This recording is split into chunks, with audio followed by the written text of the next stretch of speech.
داكشي كنا دايرين في الاول راه ما كانش مفهوم، ما كناش داكشي كامل وكندير ليه كوبي كولي ما كناش فاهمين. دابا غير قراي هداكشي اللي صيفط لك في الاول بالعربيه راه نفسو الترجمه تاعها. شو كنديرو على البريزونطاسيون؟ دونك غادي نبداو بال le plan. Donc aujourd'hui, on va vous présenter un petit résumé sur le fonctionnement du pouvoir exécutif. On va d'abord commencer par la définition du pouvoir exécutif, puis on va passer à une définition ou description du poste de chef de gouvernement. On va aussi parler du conseil de gouvernement, les membres du conseil de gouvernement et son fonctionnement. On va aussi parler de la responsabilité des ministres, ou les responsabilités des ministres. Et puis on va passer à parler à propos de on va parler de la relation entre le pouvoir législatif et le pouvoir exécutif. D'abord, le pouvoir exécutif est une branche d'État qui a de fonctionnement d'exécuter les lois qui sont adoptées par le pouvoir législatif. L'exécutif correspondant au gouvernement, tout comme le législatif correspondant au Parlement. Donc, le pouvoir exécutif qui est représenté par le gouvernement, son fonctionnement est de mettre en œuvre ou d'exécuter les lois qui sont euh, adoptées par le pouvoir législatif qui est le Parlement. Donc, le chef du gouvernement, c'est la personne qui supervise le gouvernement, qui est au sommet du pouvoir exécutif et qui s'appelle le chef du gouvernement. Et avant le changement de 2011, il s'appelait le Premier ministre. Donc, le chef du gouvernement, il se désigne par le roi au sein de la partie politique qui est arrivée en tête des élections. Donc, après les élections, la partie qui a gagné, le roi choisit le chef du gouvernement de cette partie-là. Donc, le chef du gouvernement, à sa proposition ou à sa consultation, le roi choisit les membres du gouvernement. Donc, euh, le chef du gouvernement il présente une liste des propositions des membres du gouvernement au roi et ce dernier désigne les membres, comme on dit, une liste définitive. Donc le chef du gouvernement présente une sélection ou une présélection et puis le roi choisit la liste définitive des ministres et des membres du gouvernement. Aussi, le roi peut, à son initiative et après consultation du chef du gouvernement, mettre fin au fonctionnement d'un ou plusieurs membres du gouvernement. Ça veut dire le roi, il peut euh,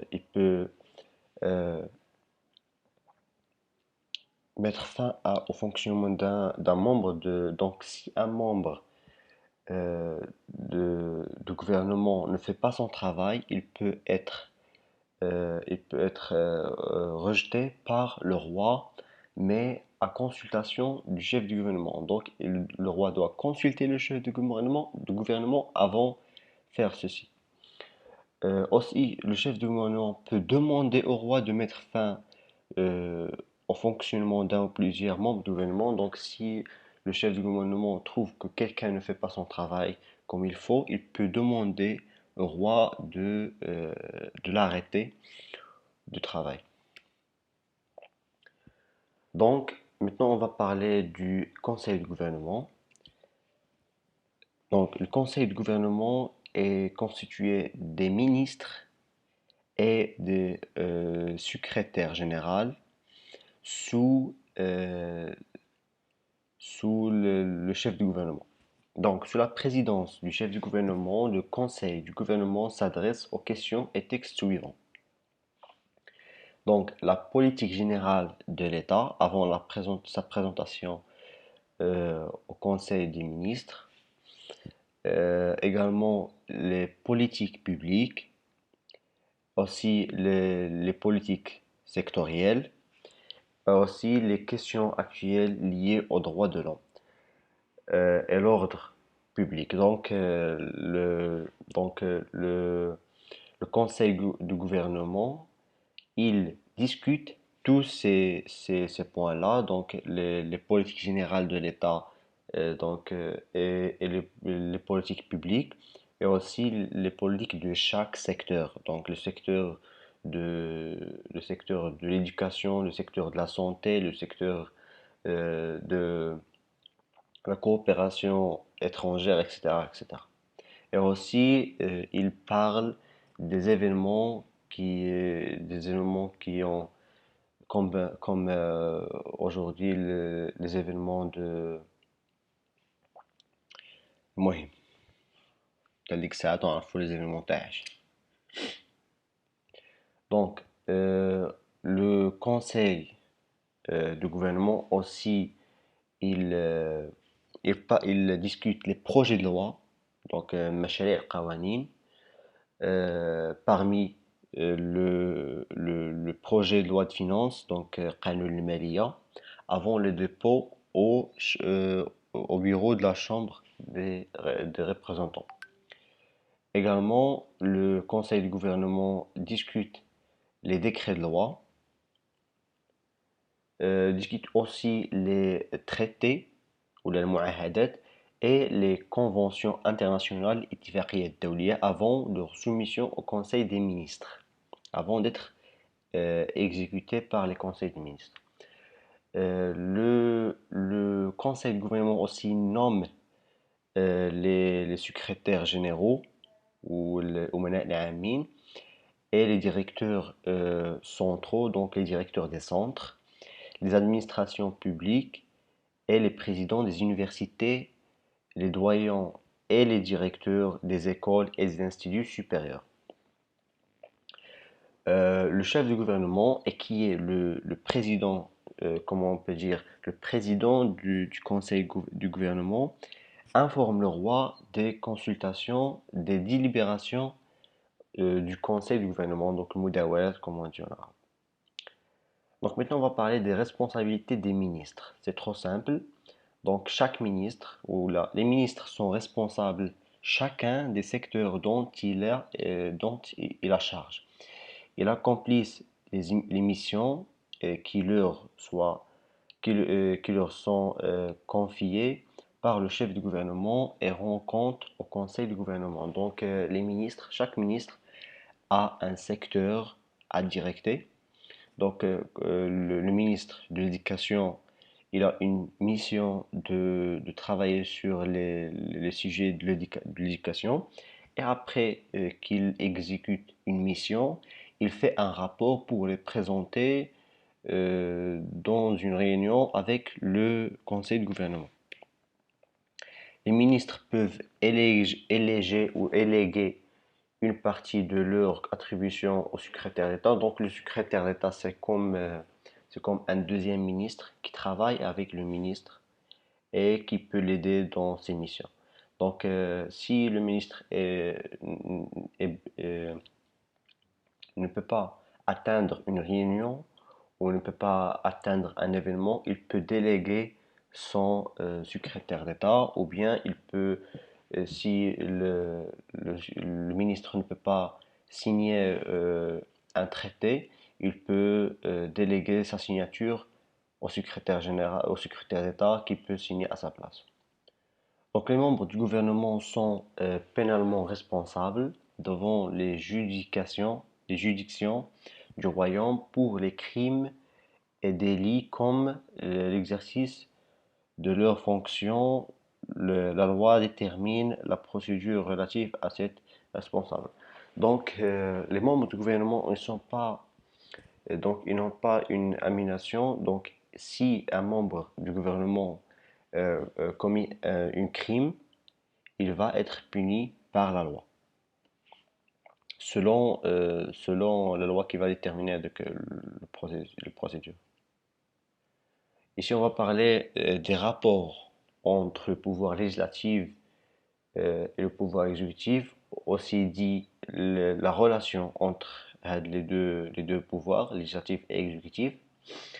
Donc, le pouvoir législatif est représenté par le Parlement, où on a dit le pouvoir exécutif est représenté par le gouvernement. Donc, euh, le pouvoir législatif ou le Parlement est constitué de deux conseils. Le premier est le conseil euh, des conseillants ou des conseilleurs, des conseillers, le conseil des conseillers. Il est élu par le peuple et se compose de 395 membres. Les 395 membres, ils sont élus dans une élection où tout le peuple peut voter. Et donc, on a aussi un conseil, هنا راه غلط حتى نبدلها. Un conseil des représentants.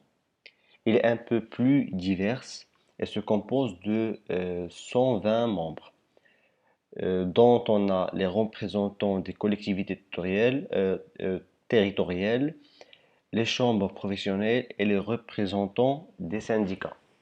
هما النقابات. دابا نزيد الترجمة قدام كل بحال هاد الكلمات هادو.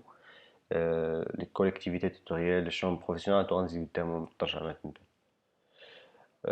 بعد. On a le fonctionnement du Parlement. Donc le Parlement, il peut maintenant voter le budget, faire des propositions de loi, il peut proposer des projets de loi, il peut poser des questions au ministre si donc le ministre effectue une mission et le Parlement peut l'évaluer et établir des commissions d'enquête, des commissions d'enquête pour étudier les actions du gouvernement. Donc il peut créer une commission pour discuter un événement ou la discuter un acte par le gouvernement. La Chambre des représentants du Parlement peut dissoudre le gouvernement pour une motion de censure. Donc, بعد نشوف هذه شنو هي. وقيلا كيحل الحكومة.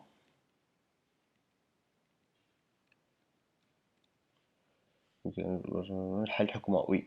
دونك يقدر يحل الحكومة. Donc si c'est convenable, هذاك le chambre des représentants peut prendre هذوك les pouvoirs dans le gouvernement. En cas d'urgence, le pouvoir du Parlement peut être délégué au gouvernement. Donc, en cas d'urgence, par exemple le cas de la pandémie de Covid-19, on n'avait pas du temps pour attendre une réunion du Parlement pour étudier les lois. Donc, on a délégué ces pouvoirs au gouvernement donc pour faire face لهذيك لا بانديمي. السلام عليكم. ما كاينش حاجه صعيبه. فهمتي دابا هادشي هذا بسط من كيف كنا دايرينه في الاول. هذاك الشيء كنا دايرينه في الأول راه صعيب باش ندير داك الشيء كامل. راه انا براسي ما كنت فهمت حتى وزه من داك الشيء. اللهم نخلي هادشي بحال هكا وندوزو ديك الساعتين على خير وديك الساعات